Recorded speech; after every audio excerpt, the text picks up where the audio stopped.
Noong bata ako, para makuha ang angpao ng kababata kong kapitbahay, sinabi kong pakakasalan ko siya paglaki ko. Tagumpay kong naubos ang lahat ng ipon niya. Makalipas ang maraming taon, nagkita kami ulit. Nakaupo siya sa upuan umisi ng malamig, subukan mo ulit akong lokohin ngayon, babaliin ko ang lig mo. Saklolo! Paanong dito ko pa siya makikita? Unang araw ko pa lang sa trabaho. Nakita kong namigay ang pao-pera, ang babaeng sa group chat. Dahil sa prinsipyo kong kung may angpao na hindi ko kukunin, aso ako, nag-comment ako, salamat sa angpao, magandang boss. Mamahalin kita habang buhay. Nakita ito ng mga katrabaho ko at sabay-sabay silang nag-thumbs up sa akin. Pero hindi pa ako nagtatagal sa pagiging kampante, bigla akong in-add ng babaeng sa WeChat. Para ipakita ang katapatan ko, agad kong ipinadala pabalik ang angpao na nakuha ko. Nag-reply siya ng 3 tuldok. Ano kayang ibig sabihin noon?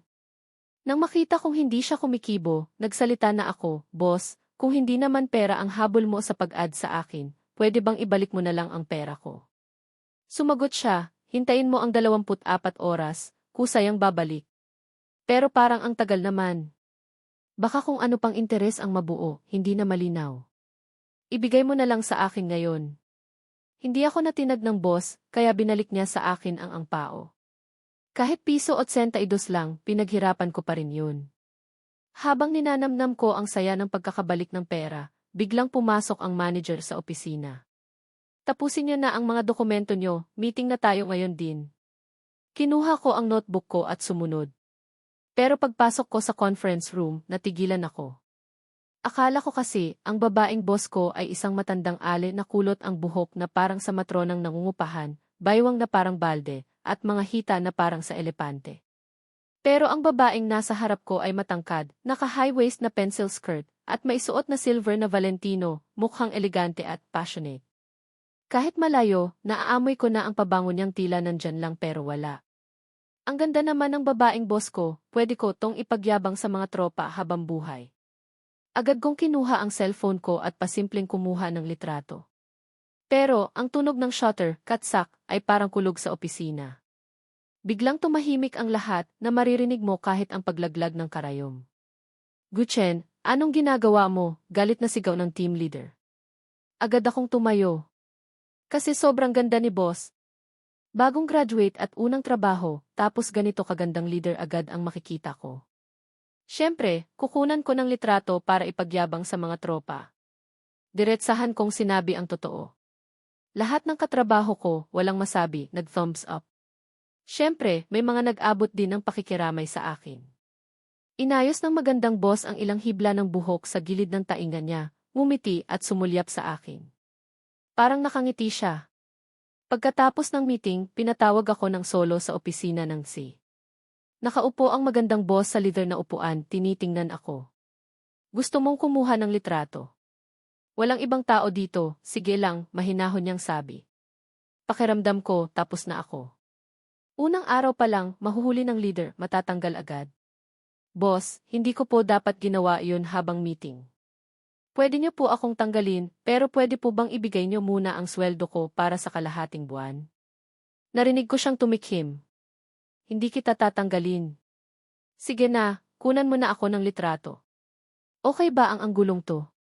Hindi ako makapaniwalang tiningnan siya. Parang hindi siya nagsisinungaling. Kaya kinuha ko ang cellphone ko at kumuha ng higit 10 litrato. Mula noon, sumikat ako sa kumpanya, naging sentro ng atensyon. Kamakailan, matapos akong mahuli ng boss na naglalaro habang meeting, hindi lang ako hindi tinanggal, nakakuha pa ako ng magagandang litrato ng boss. Sabi nga ng mga katrabaho ko, walang sinuman sa kumpanya ang nakagawa niya noon at wala na ring makakagawa pa. Pero mula noon, ang boss na dating namimigay ng angpao sa group chat, naging ugali na niyang bigyan ako ng angpao ng solo. Transfer ng 500. Guchen, bilhan mo ako ng kape. Transfer ng 2,000. Guchen, dalhin mo sa akin ang mga dokumento kahapon. Kaya tuwing makakarinig ako ng tunog ng angpao, pakiramdam ko, tinatawag na naman ako ng magandang boss. Sa WeChat chat history namin ng magandang boss, ang pinakamarami ay, Boss, mahal kita. Boss, ang bait-bait mo talaga. Boss, gusto kita habang buhay. Nag-enjoy ako sa pagiging disip-sipti ko. Kasi naman, 1 buwan pa lang sa trabaho, libo-libo na ang natanggap kong angpao. Kung magpapatuloy to, malapit na akong makabili ng bahay at kotse. Pero sa 2 buwan ko sa trabaho, tumawag si mama, pinapauwi ako para kumain. Pagbukas ko ng pinto, ang bumungad sa akin ay ang magandang mukha ng boss ko, si Jiang Sui. Nakaitim siyang pencil skirt, malalaki ang kulot ng buhok, nakaupo sa sofa. Agad akong lumabas ulit para tingnan ang numero ng bahay. Tama, bahay nga namin to. Sumilit si mama mula sa kusina, nakita ako. Itinulak niya ako palapit kay Jiang Sui at ipinakilala ako. Hindi pa nakalimutang sabihin kay Jiang Sui na may social butterfly syndrome ako, grabe ang social skills ko. Inayos ni Jiang Sui ang buhok niya, umiti habang nakatingin sa akin. Pala, ang lola ni Jiang Sui at ang lola ko ay matalik na magkaibigan. Noong bata kami, sa iisang compound kami nakatira. Nang magpunta sina papa at mama sa syudad para kumita, isinama nila ako. Sabi ni mama, naglaro raw kami ni Jiang Sui noong bata. Mga kalarong hubad-puwet noong lumalaki. Hindi ko matandaan. Kasi, ang ganda niya. Kung naging kalaro ko siya, siguradong maaalala ko. Sinungaling talaga si mama. Pagkatapos akong ipakilala ni mama, bumalik na siya sa kusina para magluto. Pagkatapos ng ilang usapan, nalaman kong birthday pala ni Jiang Sui ngayon. Tiningnan ko ang balanse sa cellphone ko, medyo nalungkot ako. Ang perang to, unti-unti kong tisinipsip. Kung ibibigay ko, siguradong manghihinayang ako. Kung hindi naman, hindi angkop. Nakikita ko ang ngiti sa mukha niya, naguguluhan ako. Kasi naman, boss ko siya, sobrang yaman. Siguradong hindi niya papansinin ang kakarampot kong pera. Sa hapagkainan, binigyan siya ni na papa at mama ng angpao. Hindi niya tinanggap. Ako naman, nag-transfer sa WeChat niya ng 888. Tutal, hindi naman niya tatanggapin, di ba? Anong ikakatakot ko? Pero biglang may lumabas sa WeChat, matagumpay na natanggap ng kabilang partido. Muntik na akong masuka ng dugo. Pag-alis namin, nag-alok si Jiang Sui na ihatid ako pa uwi. Tuwang-tuwa sina papa at mama. Tuwang-tuwa rin ako. Sino ba namang hindi tinanggap niya ang 888 ko? Dapat lang na sumakay ako sa kotse niya. Naaalala mo na ba kung sino ako? Biglang tanong ni Jiang Sui habang nagmamaneho. Napatulala ako. Ikaw ang kaaway kong tumanggap ng 888 kong angpao. Sino pa ba? Bulong ko sa sarili. Sinulyapan ako ni Jiang Sui. Noong bata ka, umuuwi ka sa probinsya tuwing bagong taon. Nakita mo na maraming angpao ang binibigay sa akin ng pamilya ko. Lagi mo akong kinukulit na ibigay ko sa iyo ang mga angpao ko. Sabi mo, paglaki mo, pakakasalan mo ako. Mamahalin mo ako habang buhay. Ang pera raw ng babae para sa asawa. Maaga man o huli, mapupunta rin sa'yo. Kaya pareho lang kung ibibigay ko na agad. Tapos, niloko mo lahat ng angpao ko. Pag alis mo, hawak mo ang kamay ko, umiiyak habang sinasabi sa aking itago ko ang lahat ng susunod kong angpao. Huwag gastusin dahil babalik ka para sa akin. Inangat ko ang baba ko para pigilan ang paglaglag nito. Grabe, ganun pala kasama ang ginawa ko noong bata ako. Bakit hindi ko matandaan? Pero Guchen, saan ka napunta? Naligaw ka ba? Muling umalinggaw ang boses ni Jiang Sui. Pinipilit ko pa ring alalahanin pero wala talaga akong maalala. Guchen, magsalita ka. Muling umalinggaw ang boses ni Jiang Sui sa tabi ng tainga ko. Tiningnan ko si Jiang Sui na hawak ang manibela, nanginginig ang mga labi ko. May posibilidad ba na hindi ako naligaw kundi nakalimot? Pagkasabi ko noon, agad kong tinakpan ang bibig ko. Hindi ko naman talaga planong sabihin yon, nasa isip ko lang. Tiningnan ko si Jiang Sui na nagmamaneho.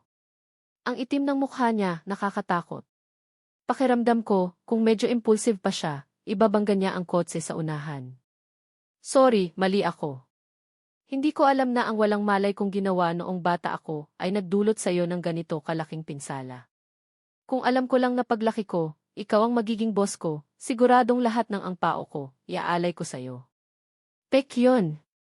Impossible. Buhay ko ang pera. Ewan ko ba, parang narinig ko ang malamig na tawa ni Jiang Sui. Para mapatunayan na hindi lang ito guni-guni ko, tinitigan ko siya ng parang kampana ang mga mata ko. Hindi na ako pinansin ni Jiang Xu. Hindi na rin ako nangahas magsalita. Nakakatakot. Posible bang bago pa lang ako sa trabaho, hindi pa nakakasahod, matatanggal na agad ako.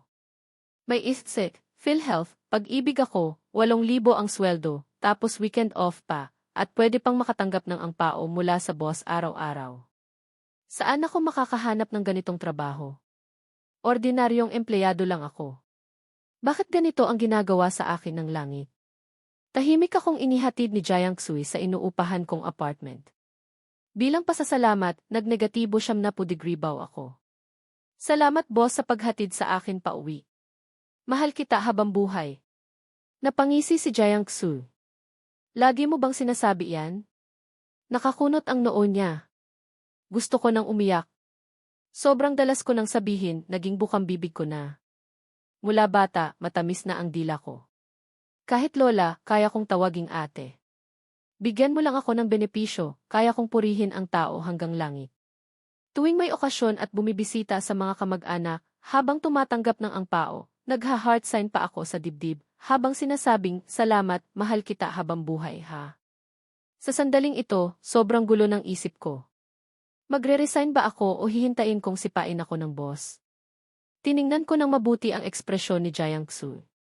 Nakakunot ang noo, itim na parang uling ang mukha. Boss, gusto mong pumasok muna, sabi ko, itinuturo ang pintong kupas na ang pintura. Alam kong di social butterfly ako, pero parang ang boss ko, katulad ko rin, social butterfly din. Kinuha niya ang susi sa kamay ko at binuksan ang pinto ng bahay ko. Pagpindot niya sa switch sa dingding, nakuryente siya ng luma ng wire. Naramdaman kong nagyelo ang hangin sa paligid niya. Gusto mo ba akong paupuin, o gusto mo ang buhay ko? Tanong ni Jiang Xu, nakakunot ang magandang kilay. Agad kong binuksan ang ilaw. Bumungad sa amin ang mga gamit sa loob ng bahay. Lumang sahig, lumang mesa, lumang sofa, lumang aparador. Tama, lumang bahay ang inuupahan ko. Sino ba namang hindi, mura kasi, 500 lang isang buwan. Ewan ko kung type ng iba, pero ako, type ko. Kahit luma na ang mga gamit, malinis naman ang pagkakaayos ko. May mga sariwang bulaklak sa center table, may fish tank sa gilid, at isang cute na malaking orange na pusa. Puno ng buhay. Mahal ko ang buhay. ISEC, PhilHealth, pag-ibig, sagot na ng kumpanya. Tapos may 8,000 ka pa. Saan napupunta ang pera mo? Nagrerenta ka ng ganitong sira-sirang bahay, medyo galit si Jiang Xu. Umuso ako. Siyempre, iniipon ko. Bukod sa renta, lahat iniipon ko. Bakit ang dami mong iniipon na pera? May utang ka ba? Student loan? O kaya, hubad na loan, neck loan, hindi maintindihan ni Jiang Xu. Umiling ako. Hindi. Iniipon ko tong pera para sa magiging asawa ko. Yung mga angpao ko dati. Inipon mo rin para sa magiging asawa mo. Sagot ko. Natahimik si Jiang Xu. Agad kong tinakpan ang bibig ko. Ewan ko ba, dati, ang galing kong magyabang, halo-halo ang totoo at kasinungalingan. O baka naman, kapag kaharap ko si Jiang Xu, puro totoo lang ang nasasabi ko. Ang itim ng mukha niya. Siguradong iniisip niyang niloko ko ang angpao niya para ibuhay ang ibang babae. Pakiramdam ko, nagalit ko talaga si Jiang Xu. Pagbalik ko sa trabaho sa kumpanya, para akong lantang bulaklak. Puno ng pighati kong inabot ang resignation letter ko. ISEC, PhilHealth, pag-ibig, 8,000 na sweldo, weekend off, pati ang maliliit na angpao ng boss, wala na sa akin. Habang daladala ko ang pagsisisi, tumunog ang WeChat, mensahe ni Jiang Xu. Nag-transfer na naman siya sa akin ng 50. Jiang Xu, pumunta ka sa opisina. Hindi nga. Nag-resign na nga ako, hindi pa rin niya ako titigilan. Baka naman gusto niyang ibalik ko lahat ng perang niloko ko noong bata ako. Ang sama niya. Galit na galit ako sa isip ko, pero ang kilos ko, sobrang tapat. Dumiretso ako sa opisina ng si. Boss, pinapatawag niyo po ako. Sabi ko kay Jiang Xu gamit ang ngiting profesional ko sa pagsipsip mula pagkabata. Walang sabi-sabi si Jiang Xu, inihagis niya sa mesa ang resignation letter ko. Bakit ka nagre-resign? Hindi ba sapat ang binibigay ko? Magkano ang inaalok ng kabila? Doblehin ko. Mukhang galit si Jiang Xui. Kabila, hindi ko maintindihan. Kumunot ang noo ni Jiang Xui. Hindi ba't nakahanap ka na ng lilipatan? Naintindihan ko na. Akala ni Jiang Xui na pirat na ako ng ibang kumpanya. Walang lilipatan. Sino ba namang kukuha sa bagitong katulad ko na kagagraduate lang? Hindi sa minamaliit ko ang sarili ko, pero ang makakuha ng trabahong may weekend off, PhilHealth, pag-ibig, at 8,000 na sweldo agad pagkagraduate, parang gumawa na ako ng napakaraming kabutihan sa nakaraang buhay. Ang mga tropa ko, nasa internship pa, 1,800 lang isang buwan, pero tuwang-tuwa na parang aso. Tinanggihan ko ang ganitong trabaho, hindi ko talaga alam kung saan ako makakahanap ng trabahong ganito kalaki ang sweldo at benepisyo. Ewan ko ba, pakiramdam ko, lalo pang nagalit si Jiang Xui. Wala kang nahahanap na lilipatan tapos naglakas loob kang mag-resign. Guchen, lumaki ka ba sa tapang? Napatawa si Jiang Xui sa galit. Umiling ako. Kamakailan, nakikinig ako sa Lonely Brave. Talagang nagalit na si Jiang Xui. Ang haba ng mukha niya. Nag-resign ka, anong kakainin mo? Hangin. Kinukurot ni Jiang Xui ang pagitan ng mga kilay niya. Kasi naman, sobrang nakakatakot ka.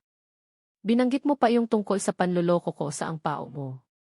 Hindi ba't parang sinasabi mo na sa akin na lumayo ako sa'yo? Yun ang nasa isip ko, pero lahat yun, nasabi ko. Nagsususpet sa akong may sakit ako. Isang sakit na kapag kaharap ko si Jiang Xui, puro totoo lang ang nasasabi ko. Tinitigan ako ni Jiang Xui ng 2 beses, hindi ko alam kung anong iniisip niya. Tataasan ko ang sweldo mo sa 1,000,000. Weekend off at PhilHealth, pag-ibig, hindi magbabago. Ano iyon? Parang lindol sa tenga ko. May ganito palang kabutihan? Kaya naman, agad akong sumipsit. CJ, boss. Kung saan mo ako papuntahin, doon ako pupunta. Hindi ako susuway. Umiti ako. Bagong graduate, lampas 1,000,000 agad ang sweldo kada buwan. Hindi ko na siya boss, siya na ang breadwinner ko. Inutusan ako ni Jiang Xui na timplahan siya ng kape, tapos pinag-book niya ako ng hotel, at pinahanda pa sa akin ang mga damit na isusuot niya sa meeting. Sigurado ba akong hindi ito promotion, kundi naging personal assistant niya ako? Pero, hindi ko na kailangang harapin ang mga dokumento ng mga ordinaryong tao, hindi ko na rin kailangang makipagtitigan sa direktor. Medyo masaya. Pagkatapos mag-overtime sa gabi, personal akong inihatid ni Jiang Xui sa bahay. Gusto ko sanang tumanggi, pero naisip ko, tinanggap niya ang 888 kong ang pao, kaya hindi naman siguro sobra kung gagawin ko siyang libreng driver, di ba? Tutal, hindi naman niya ako ihatid araw-araw. Masayang-masaya akong umuwi sa bahay, niyakap ko ang malaki kong orange na pusa para ibahagi ang saya ko ngayong araw. Inisip ko, kinuha ko ang cellphone ko. Ang ganitong kasayang bagay, syempre, dapat ibahagi sa mga tropa.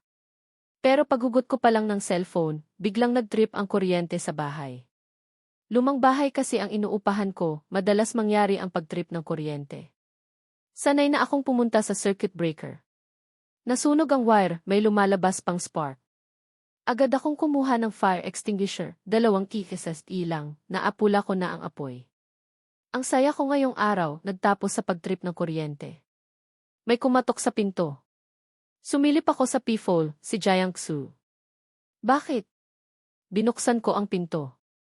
Madilim sa loob ng bahay. Kung wala ang motion sensor light sa hallway, madilim ang buong mundo. Binuksan ni Jiang Xui ang flashlight mode ng cellphone niya, pumasok at tiningnan ang paligid. Tumutok ang tingin niya sa circuit breaker at fire extinguisher. Ang itsura niya ngayon parang nagyelo. Kumibot ang labi niya. Akala ko, mumurahin niya ako dahil sa sira-sirang bahay na inuupahan ko. Pero mahinahon siyang nagsabi, sa akin ka na. Huminga ng malalim si Jiang Xui. Hindi ba't hindi angkop na magkasama sa iisang bubong ang isang lalaki at isang babae, sabi ko. Umisi si Jiang Xui. Nga. Ang hirap dito sa'yo. Kapag na-late ka bukas, kaltas sa sweldo. Huwag kang iiyak sa akin na wala kang pera. Sa huli, sumuko ako sa kipananakot ng boss. Dinala ko ang mga damit ko at ang malaking orange na pusa, sumama kay Jiangxui. Nakatira si Jiangxui sa pinakaabalang, residential complex sa sentro ng syudad. Pagpasok pa lang, automatikong binuksan ng smart home system ang lahat ng ilaw. Kahit hindi kasing advance ng bahay ni Jiangxui ang bahay ko, hindi naman ako nagpapahuli. Sadyang kuripot lang ako, kaya pumili ako ng lumang bahay. Ayan tuloy, napahamak. Sa totoo lang, matagal na akong naghahanap ng bagong bahay. Dahil sa abala sa trabaho at hirap maghanap ng bahay, natingga lang. Pagpasok sa bahay ni Jiangxui, naghanda siya para sa akin ng isang pares na tsinelas na panlalaki. Sakto lang sa akin. Pero, babae siya, bakit may tsinelas na panlalaki sa bahay niya? Hindi kaya ibig sabihin nito may boyfriend siya? Hindi ba't hindi maganda kung malalaman ng boyfriend mo? Nakatayo ako sa pinto. Ayoko namang mapagkamalang tikabit. Napatawa si Jiangxui. Hindi mo ba nakitang bagong bukas lang ang tsinelas? Sabi niya, tapos hinila niya ako papunta sa isa pang master bedroom. Dito ka na matutulog simula ngayon. Ngumiti si Jiangxui. Ayokong maulit pa ang nangyari ngayong araw. Empleyado kita, responsibilidad kita. Tiningnan ko ang buong kwarto, medyo nag-aalangan. Libre ba to? Alam mo na, kapag isinara ng Diyos ang isang pinto para sa'yo, bubuksan niya ang isang bintana. Tuwang-tuwa akong niyakap si Jiangxui. Ang galing! Jiangxui, mahal kita. Mahal na mahal kita. Tiningnan ako ni Jiangxui, puno ng ngiti ang mga mata pero may halong pag-aalala. Ninuno ko yata to, parang nilapastangan ko siya kanina. Maliligo muna ako. Sabi ko, tapos pumasok ako sa kwarto at isinara ang pinto. Iniwan si Jiangxui sa labas. Hindi ako pwedeng palayasin ni Jiangxui dahil lang sa pagkaulol ko. Pagkatapos maligo, humiga ako sa malambot na double bed. Pakiramdam ko, parang panaginip lang ang lahat. Nangako akong magtatrabaho ng mabuti. Kahit saglit lang akong magloko, awalan na iyon ng respeto sa 1,000,000 kong sweldo. Kinabukasan, sinadya kong gumising ng mas maaga ng kalahating oras kaysa dati. Ang bait-bait ni Jiangxui, syempre, dapat akong lumabas para bilhan siya ng almusal, di ba? Pero paggising ko, ano yung mabangong amoy na nanggagaling sa kusina? Nakapagluto na pala si Jiangxui ng almusal. Nawala na ang pagkakataon kong magpakitang gilas. Nang makita ako, kinuha ni Jiangxui mula sa microwave ang 2 sandwich, inilagay sa plato at dinala sa hapagkainan. Kumuha pa siya ng 2 baso ng mainit na gatas. Pasensya na, late akong nagising, sabi ko. Umiti lang si Jiangxui. Kain na.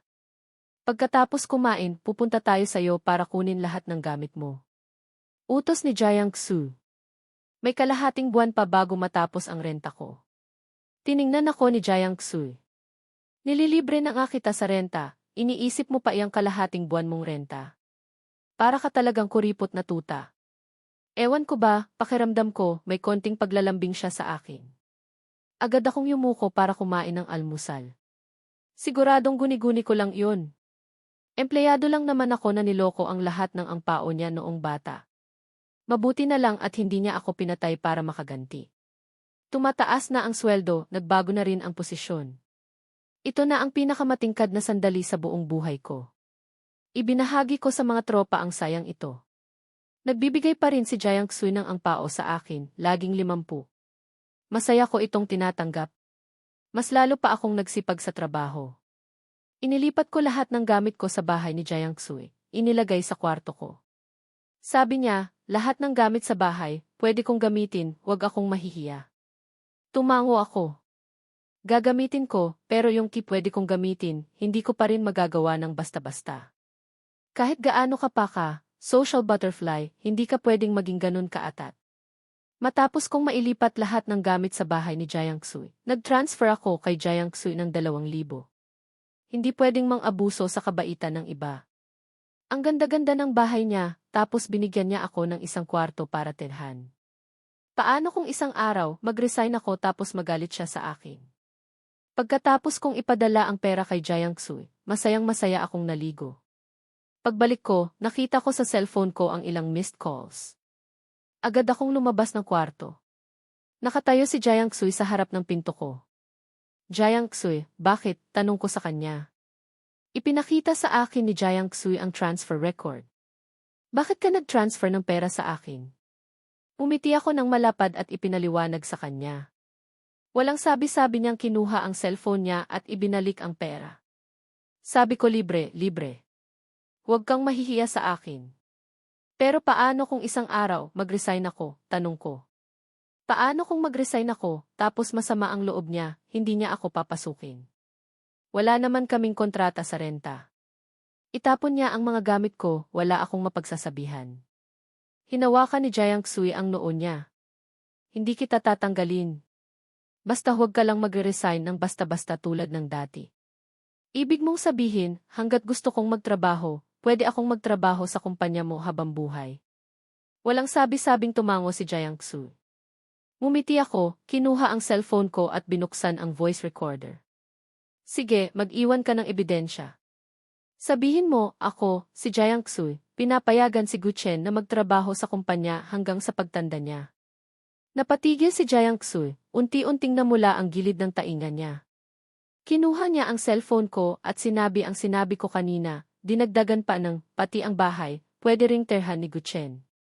Ako naman ngayon ang namula. Medyo kakaiba ang atmosphere.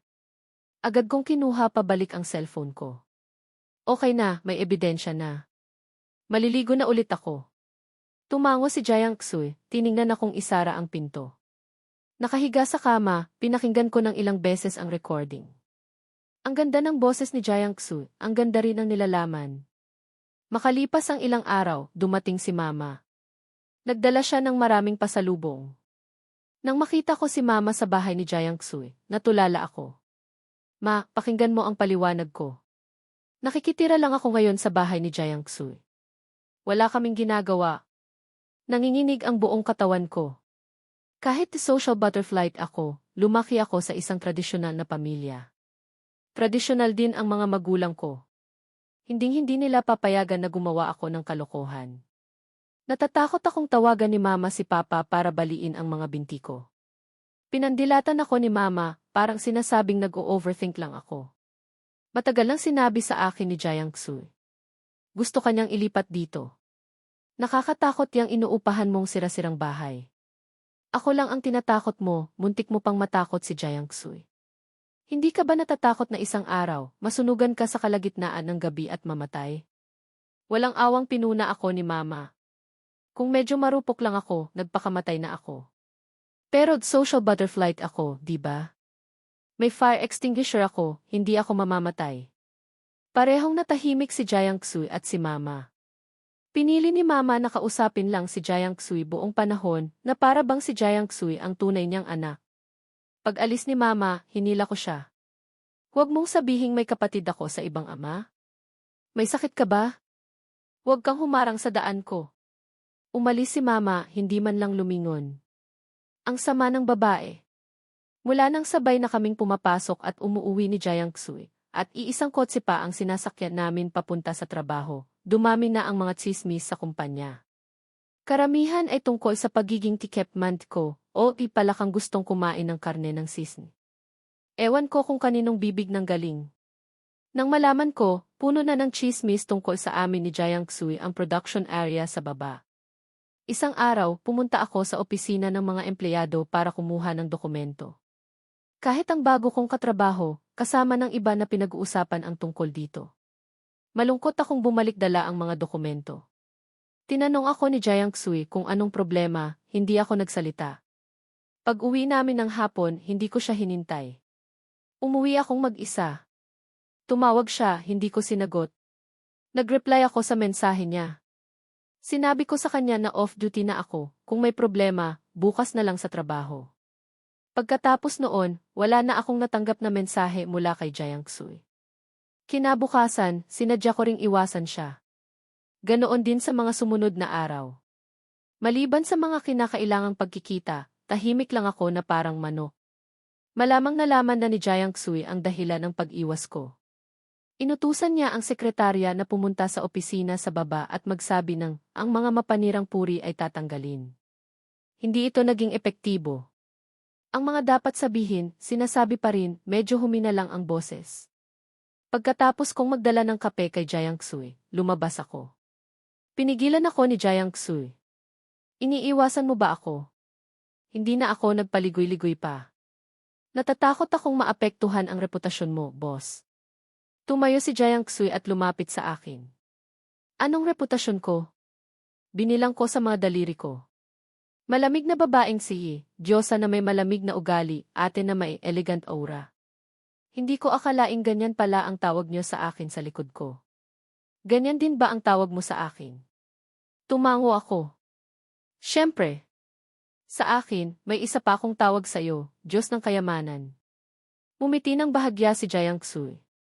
Tulad ng dati, mukhang pera ka pa rin. Ang tungkol sa mga chismis, ako na ang bahala, sabi niya. Ewan ko ba, parang himala, tumango ako. Kinabukasan, pagpasok ko sa trabaho, lumapit sa akin ang katrabaho kong naging kaibigan ko. Guchen, fiancé ka pala ni boss. Umiinom ako ng tsaa. Nang marinig ko ang sinabi niya, naibuga ko ang tsaa. Sino-sinong nagsabi? Si boss mismo ang pumunta sa opisina kahapon bago umuwi at sinabi yun. Sige na nga. 2 araw na kaming hindi sabay ni Jiang Xui pumasok at umuwi. Hindi ko talaga alam. Agad akong pumunta sa opisina ni Jiang Xui.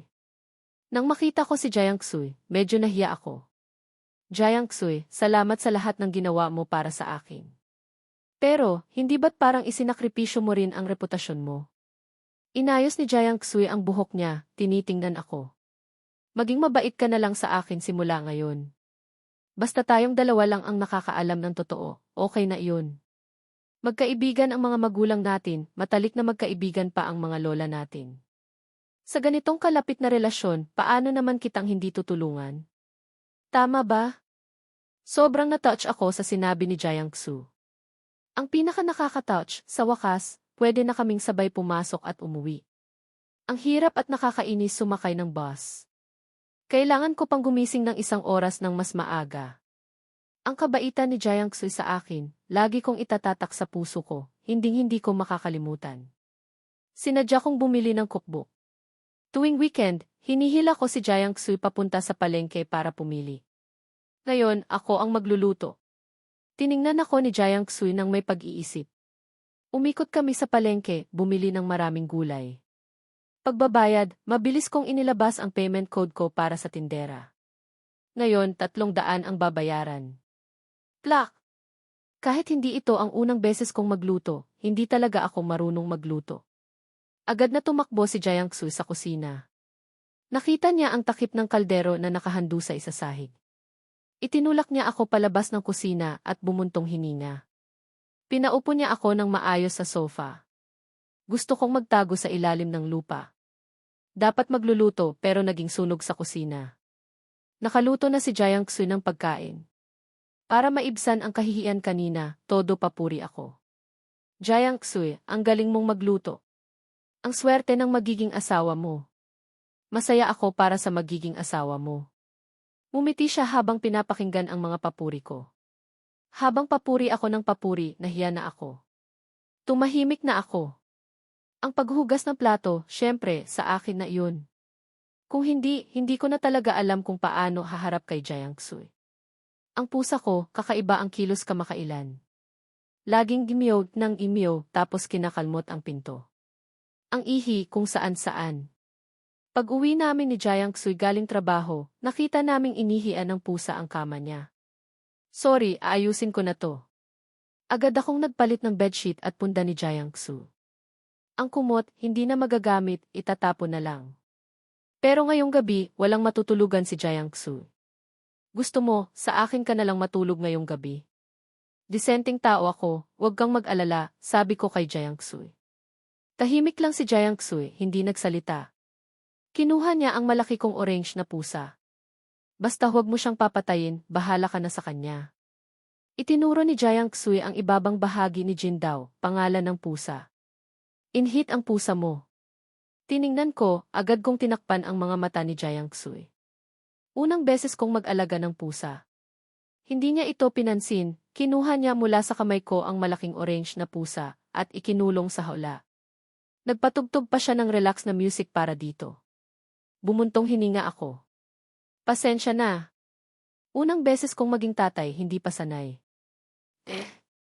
Ito ang hirap ng pagiging single dad.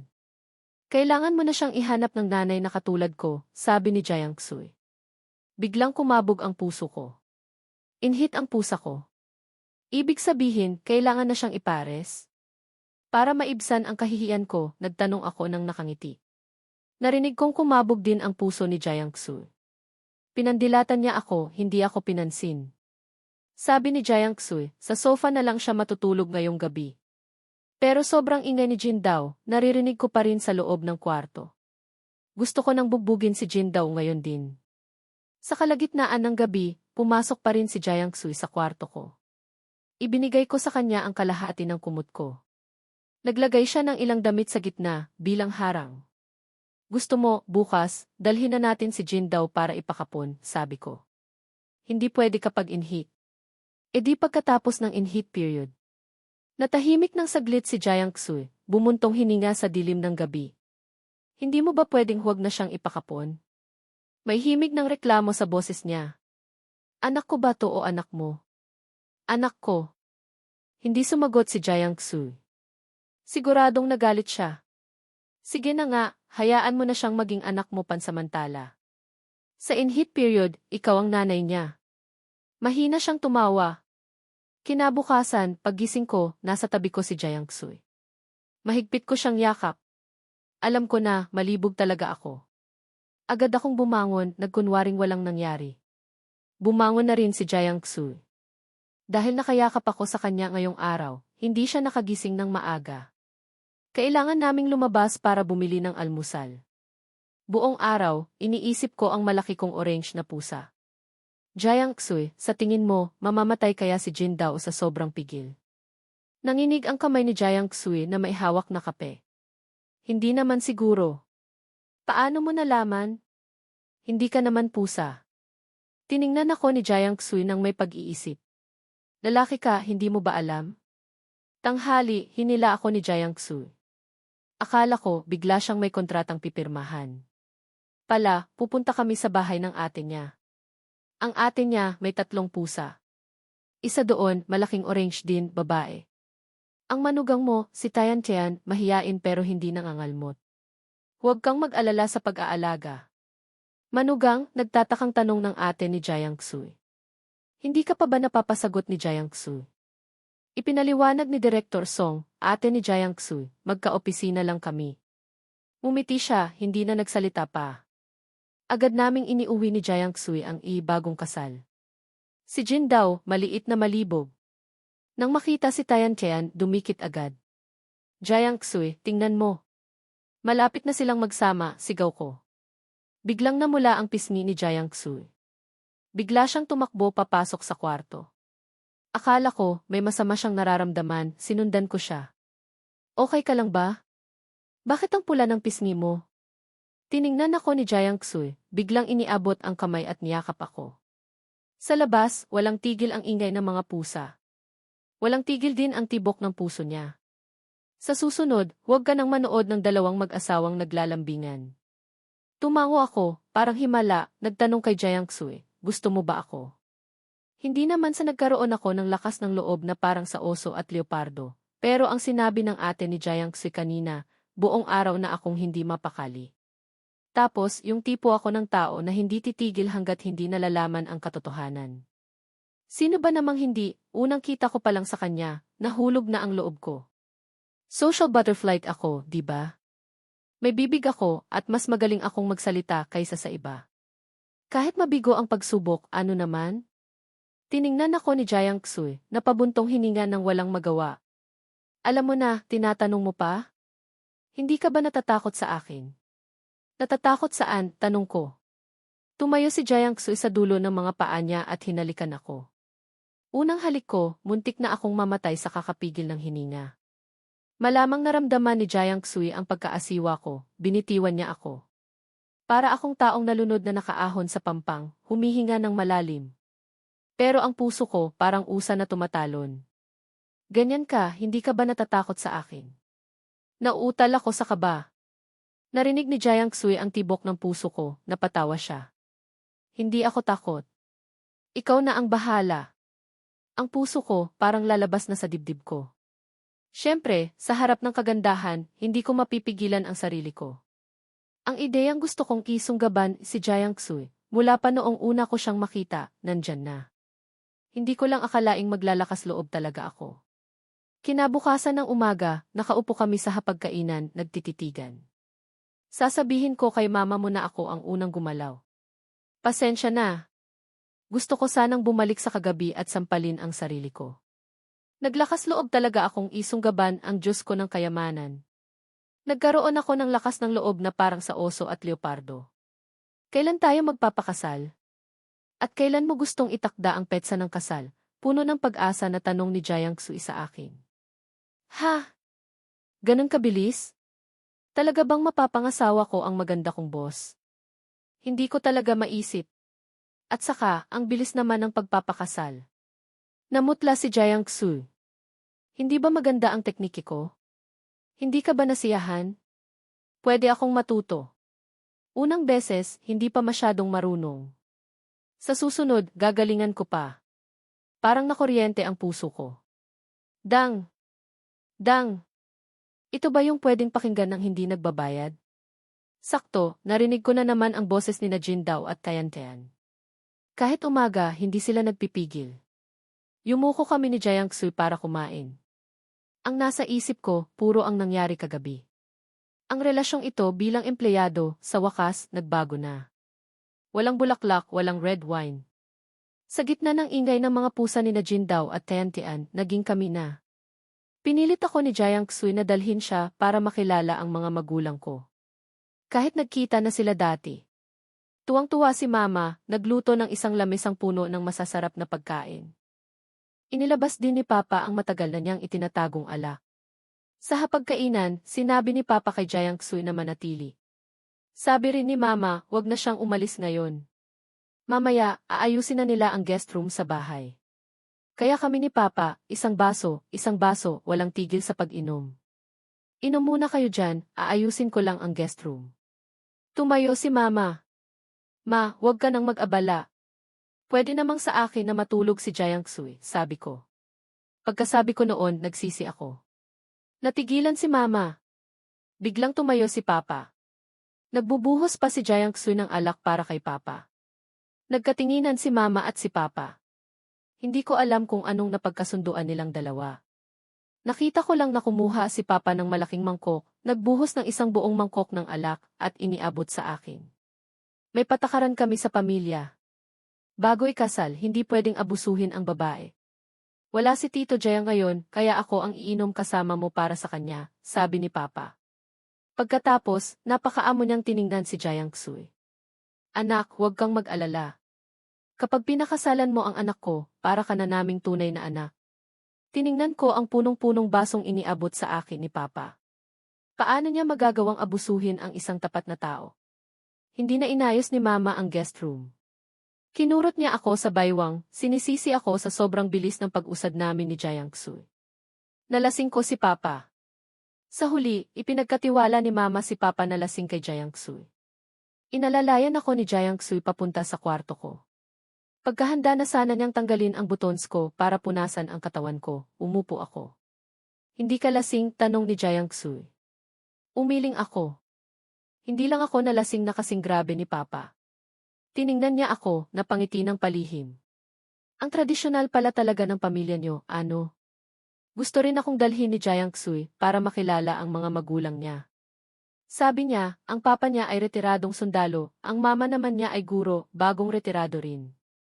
Hindi pa ako kinabahan ng ganito. Social butterfly ako, di ba? Paano naman ako kakabahan? Tatawagin ko ba silang tiyo at tiya, o tito at tita? Mas gusto kaya nilang tawagin mo silang papa at mama? Idinikit ni Jiang Xui ang bibig niya sa tainga ko. Ang mainit niyang hininga, namula ang buong mukha ko. Biglang bumukas ang pinto. Nang makita ako, agad akong hinila papasok ng mama ni Jiang Xui. Ako na is-social butterfly, sa unang pagkakataon sa buhay ko, ganito ako kaayos umupo. Nakita ni Jiang Xui na sobrang disente ko, matagal siyang umiti nang nakatikom ang bibig. Guchen, ang gwapo mong bata. Sobrang gusto ka ni Tia. Ang anak naming babae, laging seryoso. Kung aawayin ka niya, sabihin mo lang sa aming mag-asawa, kami ang bahala sa'yo. Mabilis akong umiling. Babae po siya, dapat po akong magparaya sa kanya. Pag-alis namin, binigyan pa ako ng angpao ng mga magulang ni Jiang Xui. Sabi nila, welcome gift daw ito, wag na akong mahiya. Salamat, Papa. Salamat, Mama. Simula ngayon, pamilya na tayo. Wala nang dapat ikahiya. Ang sa inyo, sa amin na ni Jiang Xui. Ang sa amin ni Jiang Xui, sa inyo na rin. Pagkatanggap ko ng angpao, lumipad na ang mga papuri ko. Kanina, nahihiya pa akong tuta, ngayon, mas magaling pa akong magsalita kaysa sa tsismosa sa kanto. Nakita kong nagkatinginan ang mga magulang ni Jiang Xui. Pareho silang kumuha ng tig-isang bank card mula sa kanilang mga bulsa. Mabait na bata, sobrang kaakit-akit mo talaga. Sabi ko na nga ba, dapat matagal nang pinapunta ni Jiang Xui sa'yo, di ba? Tama talaga ang pagkakapili ng mama ko sa kasal na ito. Ha ha ha. Kahit may 2 bank card na ako sa kamay, tulala pa rin ako. Pagkasakay namin ni Jiang Xui sa kotse pa uwi, inilagay ko ang mga bank card sa bag ko. Ano yung sinasabi ng mama mo tungkol sa kasal? Noon lang sinabi sa akin ni Jiang Xui ang tungkol sa kasal. Ang kasal na ito, itinakda ng lola ko at ng lola ni Jiang Xui. Sabi raw, kung ang bawat isa sa kanila ay magkakaroon ng isang anak na lalaki at isang anak na babae, magpapakasal sila. Pero sa henerasyon ni Papa, puro lalaki. Nang pumanaw ang 2 matanda, lagi pa rin nilang iniisip ito. Noong bata ako, umuuwi ako sa probinsya para bisitahin si Jiang Xui. Ang sinabi kong pakakasalan ko siya paglaki ko, hindi pala biro. Narinig ko yun mula kina Papa at Mama. Noong bata pa kasi ako, makakalimutin. Sa paglipas ng panahon, nakalimutan ko na. Natakot akong isipin mong dahil lang sa arranged marriage, kaya ako lumalapit sa'yo, kaya hindi ko agad sinabi sa'yo, sabi ni Jiang Xui. Tumawa ako ng malakas. Hindi naman. Mas hahangaan ko pa nga ang kakaibang takbo ng tadhana. Pag-uwi namin, naglabas si Jiang Xui ng isang medyo luma ng alkansya. Binigyan niya ako ng martilyo para basagin ito. Nang buksan ko, nakita ko ang laman, nanlaki ang mga mata ko. Ang pao. Ang pao. Puro ang pao. Lahat yan para sa'yo. Sabi mo, ipunin ko lahat, paglaki mo, ibibigay ko sa'yo, sabi ni Jiang Xui habang inaayos ang mga angpao. Hindi ako natinag ng boss, ibinalik niya sa akin ang angpao. Nang makita ko ang napakaraming pera, niyakap ko siya ng mahigpit, at pasimpleng isinilid ang mga bank card sa kamay niya. Mula ngayon, asawa na kita. Lahat yan para sa'yo. Walang sabi-sabing isinoli lahat ni Jiang Xui sa kamay ko. Kung para sa'yo, para sa'yo. Lahat yan, personal mong pera. Pero, yung inipon mong pangkasal, tandaan mong ibigay mo sa akin, ha? Yun kasi ang inihanda mo para sa magiging asawa mo, di ba? Napatawa ako, tumango ng husto. Nagpakasal kami ni Jiang Xui. Maging mga kamag-anak man ng babae o lalaki, lahat sila, pinuri ko hanggang langit. Pagbibigay nila ng pera, habang nakangiti, binibigyan nila ako ng angpao, walang halong panghihinayang. Nang ibigay ng papa ni Jiang Xui ang kamay ni Jiang Xui sa akin, nawala na siya. Narinig ko mula kay mama na nagtago raw siya sa banyo, umiiyak ng hagulgol. Kaya pagkatapos naming ikasal, bumili kami ng bahay, katapat lang ng bahay namin. Kapag umuuwi si Jiang Xui tuwing bakasyon, umuuwi siya sa biyanan niya, at umuuwi rin siya sa sarili niyang pamilya. Sa 3 buwan ng kasal namin ni Jiang Xui, nabuntis siya. Pagkatapos mapag-usapan ng 2 pamilya, nagsimula na siyang magpahinga para sa pagbubuntis. Lahat ng trabaho sa kumpanya napunta sa akin. Siya naman ang namamahala sa pera. Ngayon, sa biyanan siya natutulog, bukas, sa sarili niyang pamilya. Nang mga anak, ngayon, ang mama ni Jiang Xui ang nag-aalaga sa kanya sa buwan ng panganganak. Bukas, si mama naman ang nag-aalaga sa kanya. Walang awayan ng biyenan at manugang, walang awayan sa pamilya. Bakit? Kasi social butterfly ako at matamis ang dila. Ano mang hindi pagkakaunawaan, nagagawan ko ng paraan para maging maliit na bagay na lang, at ang maliit na bagay, nawawala na lang. Sina Jindao at Tian nagkaroon ng 4 na kuting. 2 malaking orange na pusa, kasama ang 4 na maliliit na orange na pusa, nagtatakbuhan sa buong bahay. Nang ipanganak ang anak namin, dumapa ang mga kuting sa anak ko at nagmamasahe. Gabi, nagtatrabaho ako. Biglang nag-transfer sa akin si Jiang Xui ng 50. Sabi pa, asawa, gusto mo ba ng pangalawang anak? Naisip ko ang maganda kong asawa, tahimik kong isinara ang computer.